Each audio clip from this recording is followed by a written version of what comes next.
coming up on Sports Night. Football looks to bounce back from a tough loss as they travel to Iowa City. Field hockey travels to Michigan, hoping to continue its perfect season. And women's soccer closes out its regular season against Illinois. Griffin, it's finally Halloween, and I still haven't come up with a costume. Well, Matt, you might not have a costume, but I've got something to get us all in the holiday spirit. Well, what's that? The SportsNight pumpkin. I took a little inspiration from Pete Alonso and the Mets playoff pumpkin. I thought, what better way to celebrate than with our very own pumpkin. Well, Griffin, a pumpkin ended the Mets season early. I hope it doesn't do the same thing tonight to our show. Trust me, Matt, there's no need to worry because it's Sports Night right now.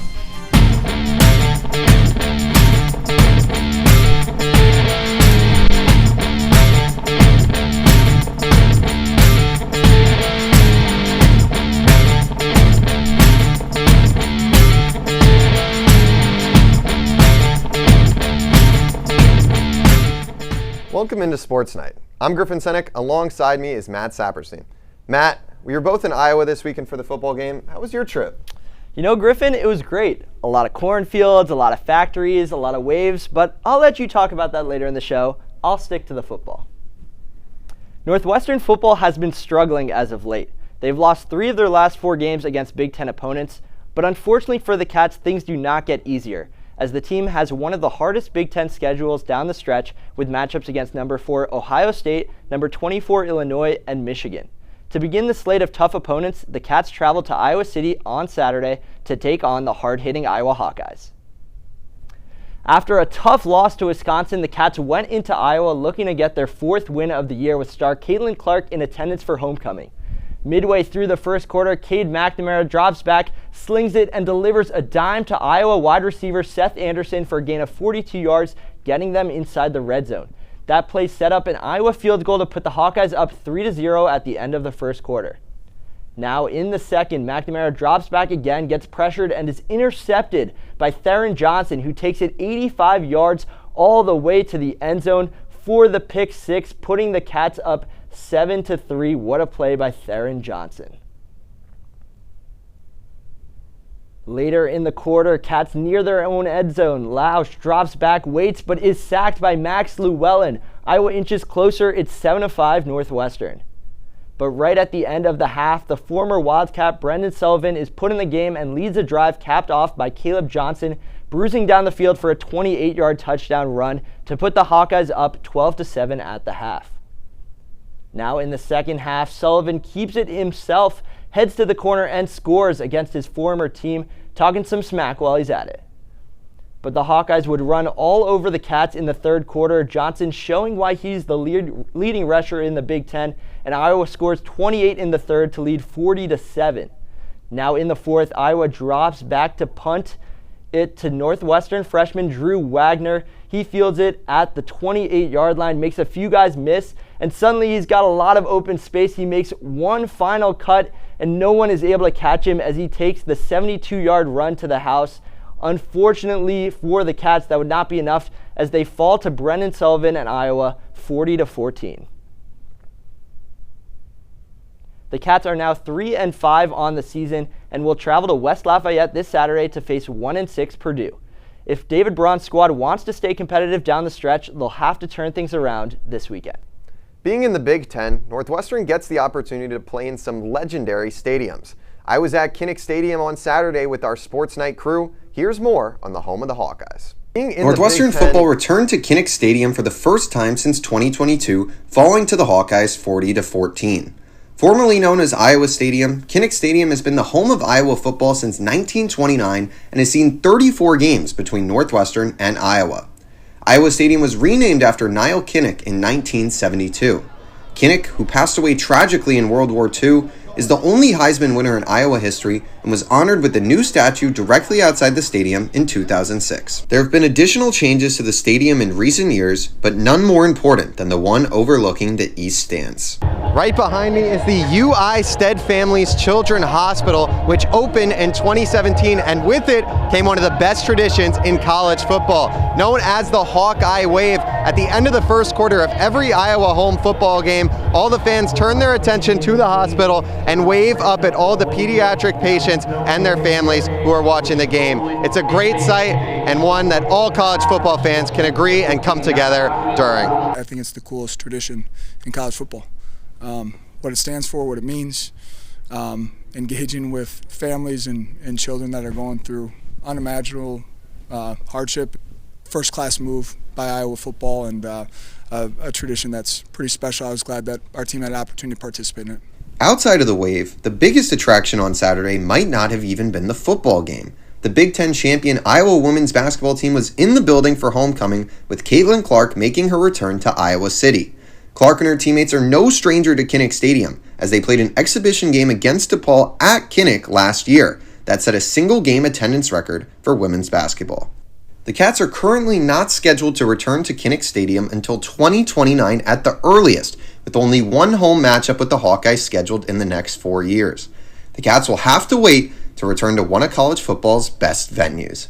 From Kinnick Stadium, Griffin Senyek, NNN Sports. Northwestern has 2 more road games on tap this season as they travel to West Lafayette this weekend and later in November take a trip to the Big House to face off against the defending champs. Northwestern field hockey has been dominating its opponents this season. Ranked number 1 in the country, the Wildcats started the season 15-0, the best start in program history.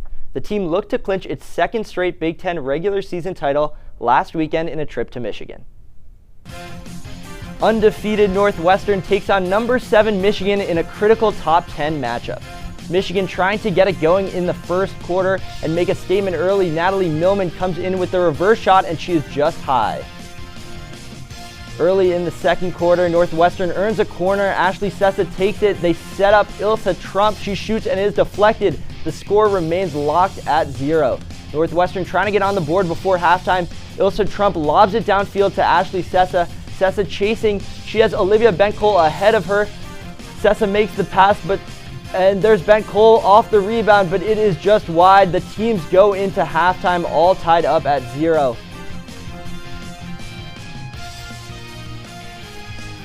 Early in the third, Northwestern off another corner. Sessa passes to Trump, who shoots, and Chloe Relford deflects it, and she scores. Northwestern's on the board 1-0. But Michigan, Abby Tamer off the pass. She shoots, and she scores. We have ourselves a tie game with under 6 minutes to go.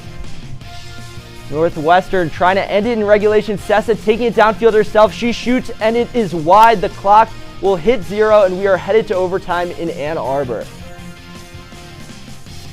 Halfway through overtime, Northwestern charging towards the goal. Ashley Sessa shoots and it is deflected, but Lauren Waddis is there on the doorstep and she scores. Northwestern wins 2-1. Big celebrations for the Big Ten regular season champions. Still in Michigan, the Cats traveled to East Lansing on Sunday for their second-to-last regular season matchup of the fall. Northwestern came into the afternoon a perfect 16-0, while the Spartans entered at 8-8. Not much action in the first quarter, but the Cats will try to make something of this set piece. Maja Zavoinovic fires from the sideline. Ilsa Trump receives it, and the shot is no good. The game will remain scoreless through the half. Couple minutes into the third period now, Reagan Cornelius with control, and she sneaks it past the goalie to get the Cats on the board. The senior notches her first goal of the season in a crucial moment.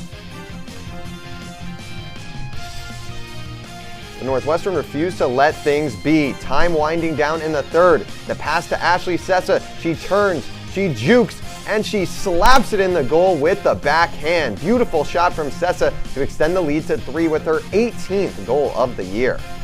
Getting late early for the Spartans, and the Cats are looking to tack on for good measure. Out of the set piece, Trump has hit and fires a line drive into the back of the net. Northwestern trying to settle things in the fourth with a crooked number. And that would indeed settle it. Northwestern shuts out Michigan State 5-0 on the road as they continue their undefeated regular season. The Spartans fall from 500 to 8-9. Both teams will have one more shot at a win before the postseason begins. The Cats will look to cap off an undefeated regular season as they host number 4 Ohio State this Friday. When we come back, we'll see how volleyball fared in a pair of away matchups.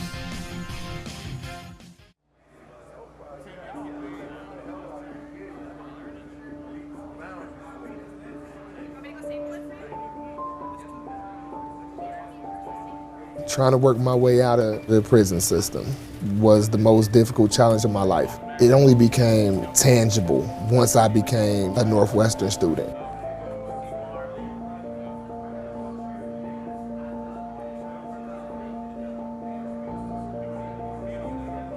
One, two, three, four.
My relationship with Giannis is unique. We're from the same country, we're from the same city. Being a Northwestern alum, I think, has tremendous advantages in the sports industry. To me, that community, it's been with me for 20 plus years.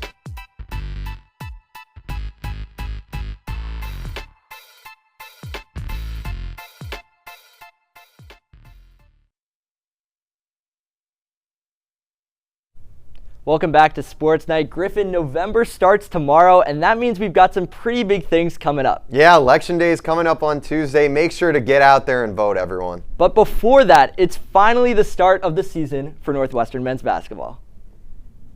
After back-to-back NCAA tournament appearances for the first time ever, Northwestern men's basketball enjoyed a long and busy offseason. The team got 2 transfers, 4 new commits, and they went on a 10-day foreign tour to Italy and Greece to play 3 exhibition games. But many questions still remain for this program. Who will be taking up the ball? Can the Cats shoot well beyond the arc without Ryan Langborg? And how will the team score consistently in the absence of program legend Boo Buie? The answers to these questions will become clear once the season gets started, but we got a glimpse into the future of this team last night when the Wildcats hosted Lewis in an exhibition game. Northwestern men's basketball faced Lewis in an exhibition at Welsh Ryan Arena ahead of the 2024-25 season. A minute and a half into the game, KJ Wyndham slings it to Nick Martinelli, and he cashes in at the top of the key for 3. Cats go up 3-0. Now Lewis with the ball, still trying to find their first points, and Devon Vanderhyde goes backdoor on a nice cut to score the layup. Cats up 12-11 with 12 to play in the half. Kale Cosme drives inside and swings it out to the corner to Paxton Warden, who shoots and drains the 3 ball. Lewis takes its first lead of the night. 7 minutes to go in the half, Cats down 1. KJ Wyndham finds Ty Berry, who finds Nick Martinelli, who hits another 3. The junior forward is fired up. Just 5 seconds left in the half. KJ Wyndham spins inside, tries to find a man. He finds Matt Nicholson down low, who slams it. Cats go up at the half, 37-30. Second half action underway. Jalen Gibson misses a pull-up jumper, but Rob Stroud flies in for the rebound and gets a tough bucket over Luke Hunger. Cats leads 52-45. Jalen Leach penetrates and puts up a one-handed floater, which goes in. Great touch by the transfer. Cats extended their lead to 13. KJ Wyndham goes left, drives in and gets a touch and 1 layup. The freshman is pumped up, and that would do it for the Cats, who pull away and beat Lewis in their only home exhibition game, 89-62. The Wildcats kick off their season on Monday in the team's home opener against Lehigh. Northwestern volleyball is in the heart of Big Ten play with just 1 month left in their season. Despite a 2-6 Big Ten record, let's see how the team played in 2 road matchups in the past week. Northwestern volleyball traveled to the Twin Cities to take on number 15 Minnesota last Wednesday. Northwestern came into the matchup looking for their 3rd Big Ten win on the season, and were looking to snap a 3-game losing streak. Northwestern got off to a rocky start in the first set, trailing by 13 points after this one from Rylan Reed is blocked. Despite the slow start though, the Cats eventually would work towards closing the gap, trailing the Gophers 16-23 near the end of the first set. Here you'll see Northwestern going up, saving a point, and a good kill there to get the lead back down to 7. But unfortunately for the Cats, they could not complete the comeback in the first set as they fall to Minnesota 25-18. Despite the struggles in the first set, Kennedy Hill had a monster performance, tacking on her 200th block of her career. Pretty impressive feat for Hill. But Minnesota once again on the set point, and with 10 ties in the second set, eventually Minnesota goes on a 4-0 run and seals it with the kill right there to take the second set and go up 2-0 in the match. Cats entered the third set trying to stay alive in this one. The transfer outside hitter Bouzé Hazan was electric, opening the third set with another kill. She ended the night with a team high of 14, and now it's graduate setter Alexa Rousseau. She's cementing her presence. That assist was one of 14 on the day for her, but now match point for Minnesota, and they get it. Minnesota wins this set 25-17, etching out a sweep on Wednesday night. Next up, the Wildcats look to get back on track against the Indiana Hoosiers in a Big Ten matchup at Indiana's Wilkinson Hall. Early in the first set, with a wild receive from a tough serve, Alexa Russo gets a high bump set to Bouzé Hazan for the kill. What a strike by Hazan on that one. The Wildcats continue to apply pressure in the first set with a nice pass from Drew Wright to Rousseau, who backsets the middle Kennedy Hill for the nice kill. However, on set point, Indiana serves it. The Cats pass it over the net, and Ava Vickers tips it straight down for Indiana, ending the first set 25-22 IU. Starting with a tight battle in the second set, Drew Wright gets a perfect pass to Alexa Rousseau, who sets up middle Sophia Summers for the powerful quick kill. But with the pressure on during the set point, the Hoosiers are able to dig the Sophia Summers hit and set it to their middle, Ava Vickers, who gets the kill, winning set 2 25-21. Set 3 started off with Indiana controlling the set, with Cameron Hayworth bumping into outside Candela Alonza Corcelis, who was able to tool the Northwestern block for the point. Northwestern, though, kept fighting, taking Indiana to 3 match points, with Bouzé Hazan serving to Indiana, setting it to Avery Tatum, who was roofed by Rylan Reed, setting up a 4th match point. The very next match point unfortunately ends in a service error by Bouzé Hazan, ending the third set 25-20 as Indiana sweeps Northwestern 3-0 to secure the conference win. Northwestern drops to 4-14 on the season. Volleyball will look to get back in the win column against their in-state rival Illinois on Friday. Coming up, we'll see how the men's soccer team did in 2 critical ranked matchups.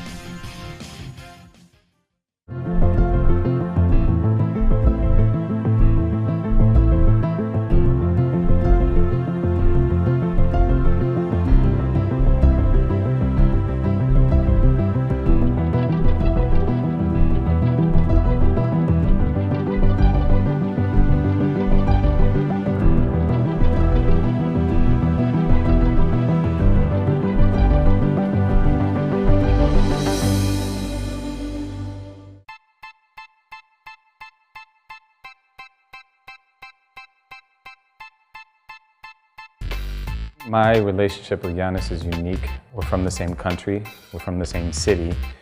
Being a Northwestern alum, I think, has tremendous advantages in the sports industry. To me, that community, it's been with me for 20 plus years.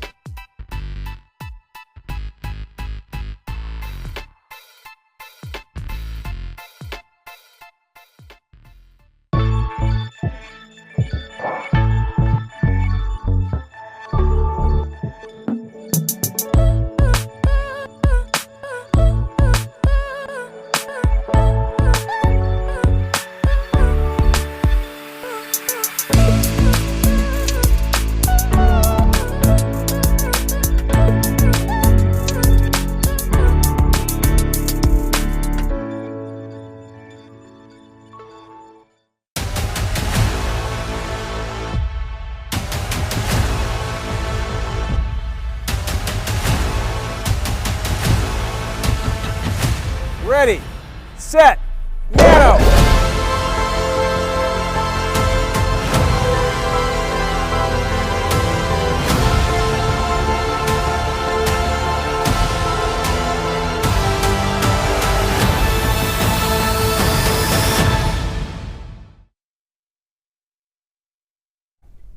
Welcome back to Sports Night. Griffin, so far it's been great anchoring with you tonight, but I thought you were on desk last week. Yeah, that's right, Matt. Anchoring back-to-back weeks. It might be a Sports Night first, so happy to do it here with you. Well, we've still got half the show to go, so let's get back into the action. The men's soccer team is coming off of its biggest win of the season against number 18 Michigan. Looking to stay in the win column, the Wildcats traveled to Columbus on Friday, hoping to upset number 1 Ohio State. Over in Columbus, Ohio, men's soccer looked to continue a stretch of great play against the number 1 ranked Ohio State Buckeyes. In the 15th minute, the Cats find themselves a great opportunity to score. Tyler Glassberg pushes the pace on offense, he makes a move and fires from deep, but OSU keeper Max Trejo ranges to his right to scoop up the shot, nullifying Northwestern's best chance of scoring before halftime. Jumping ahead to the 60th minute, Ohio State with a great chance to score. Luciano Pacoda finds David Ajagbe, who sneaks it past Rafael Ponce de Leon for the score. The Cats find themselves needing to regroup after Ajagbe's 5th goal of the year, which breaks open the scoring and puts the Buckeyes up 1-0. Now in the 68th minute, Colin McCamey and the Cats turn the ball over right around midfield. Siggy Magnuson off the turnover finds Mikhail Adedukin with a nice through ball. Adedukin chases and he slips it into the left side of the goal. A tough break for Northwestern, giving up a crucial second goal this late in the contest as the Buckeyes midfielder celebrates his 8th goal of the season. Northwestern would continue to push the pace, but it wasn't enough as they dropped this one to Ohio State 2-0, suffering their 3rd loss against a ranked opponent this year. Northwestern traveled to Indiana for a tough matchup against a ranked and surging Hoosiers team looking to clinch a share of the Big Ten regular season title. The Wildcats were looking for a win after that tough loss to Ohio State. A third of the way into the first half, Samuel Sarver receives the ball. He takes it, lines up a shot, and fires straight into the net. A stunner and a beautiful way to start the scoring for Indiana.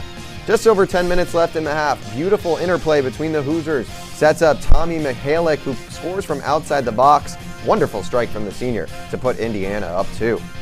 And just 3 minutes later, it's Mihalik again at the penalty spot. Takes a deep breath and boom, fires it into the net, giving Indiana the 3-0 lead, which they would take into the half. Second half now, Mihalik sends a ball into the mixer. Nigel Prince deflects it straight to former Wildcat Justin Weiss, who dribbles and scores with the right foot. 4-0 now, Indiana. Just a few minutes later, Bryant Mayer galloping up the pitch, plays it through to Brandon Clauget, who gets the touch and the finish. The senior trying to mount a comeback for the Cats. But Indiana wouldn't have it. Mihalik down the wing to Sarver, who squares it past the leg of Reese Mayer to set up Justin Weiss again. He doesn't miss. 2 goals for the former Northwestern player, and he makes it 5 on the day for Indiana. Indiana would tack on 1 more and see this one out. They would win 6-1, claiming a share of the Big Ten regular season title, while the Cats fall to 10th in the league ahead of their final match of the season. The Cats will look to finish their regular season strong as they take on Penn State by the Lakeville on Sunday. Turning to women's soccer, the 6-9-3 Wildcats have been competitive but unlucky this season with 4 one-goal losses to ranked opponents. On Sunday, the team traveled south to Urbana-Champaign to take on Illinois in its season finale. Northwestern getting set to take on Illinois in their last game of the season. Early on in the game, Josie Alessino with the ball. She sends a low cross into the box and it falls to forward Kate Hennon, who slots it in for the opening goal. Northwestern takes an early 1-0 lead. Later in the half, Illinois fires a shot off a free kick and it hits off the post, but Illinois' Alyssa Weed is right there to follow up the shot and equalize. The teams are tied at 1 heading into halftime. Early in the second half, Leah Howard plays the give and go with Sarah Foley to beat Northwestern's defenders. Howard gets a great chance and she capitalizes on a one-on-one opportunity, Illini up 2-1. Illinois threatening again. Emma Phillips tries to poke the ball away, but Emma Yee gets a shot off and it's deflected by Brooke Miller. The ball takes a fortunate pathway up to the air and over the head of Madison Howard for a goal. Illinois now leads 3-1. Illini looking to put the game away. Weed sends a through ball up to Abby Lynch. Howard comes out of her box to clear it, but Nicole Duche gets in the way and sends the ball back at their own goal. Illinois now leading 4-1. The deficit would be too much for Northwestern to come back from, and the Wildcats lose their final game of the season 4-1. The Wildcats end the season with a 6-10-3 record overall. Unfortunately, the team finished the season in 15th place in the Big Ten and did not qualify for the Big Ten tournament. Northwestern women's tennis spread its talents across the country this past weekend, competing in both the Michigan State Classic and the June Stewart Invite, hosted by Vanderbilt. In East Lansing, matches began for the Wildcats on Friday, and they started things off right. NU won 4 of their 6 matches between singles and doubles on day 1, headlined by a dominant 2-set win by Kylie Rabjans. Success ran out on Saturday, with Rabjans responsible for all 3 victories in singles and doubles. And in an action-packed Sunday, Northwestern got back to 500, going 4-4 overall. Meanwhile, in Nashville, Northwestern's representation was more sparse, but nonetheless, the Cats came back to campus with 5 victories under their belt. Highlighting the weekend was Rabjan's performance, which earned her first ever Big Ten Player of the Week. Northwestern men's golf was victorious in its fall season finale, securing a comeback 8-stroke win in the Clerico Team Tournament in Tulsa, Oklahoma. The Cats were led by senior Cameron Adam, who continued his excellent play following a stellar performance at St. Andrews. Adam shot 3 under par for the tournament, fueled by an impressive 67 in round 1. Daniel Svard, a junior from Sweden, was another hero of the tournament as he fired a final round 65 to help secure the Wildcat Championship over a 13-team field. Adam, Svard, and sophomore Niall Shields Donegan all finished top 10 on the individual leaderboard in an excellent all-around performance for the Cats. Following the fall season, Northwestern will have a 3-month break, with its next golf tournament taking place on February 1st in Florida against Michigan State. It's the start of Hollow Weekend, and here's how you can catch the Cats. On Friday, field hockey hosts number 4 Ohio State, looking to end the season undefeated. Also on Friday, volleyball hosts an in-state rival in Illinois. And catch volleyball again on Sunday as they square off against number 2 Nebraska. When we come back, we've got everyone's favorite segment, Plays of the Week.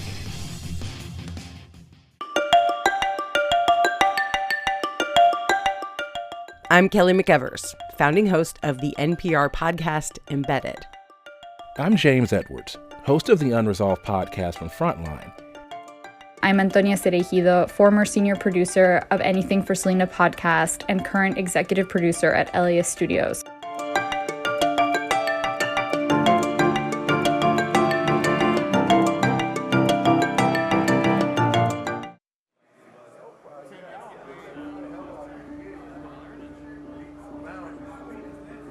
My narrative, since I've been locked up and kind of made my transition, has been like redemption, accountability. When I come into the classroom environment, every individual that sits amongst me takes education seriously.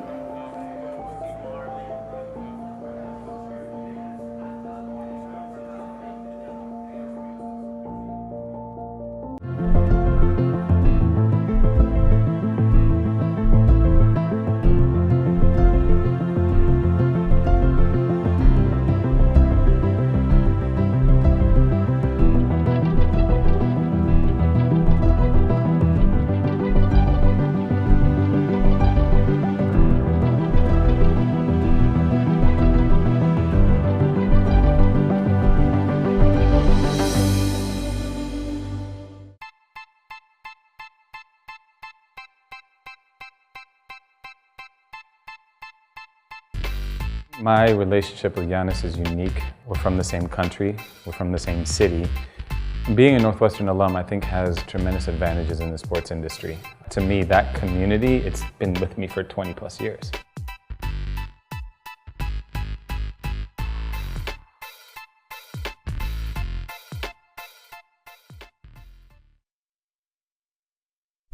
Welcome back to Sports Night. Griffin, people are still rewatching Freddie Freeman's walk-off grand slam from Game 1 of the World Series last Friday. Yeah, I mean, I definitely have been, Matt. I can't lie, but let's also see which plays Cats fans are rewatching this week. Big week for Northwestern sports at number 3.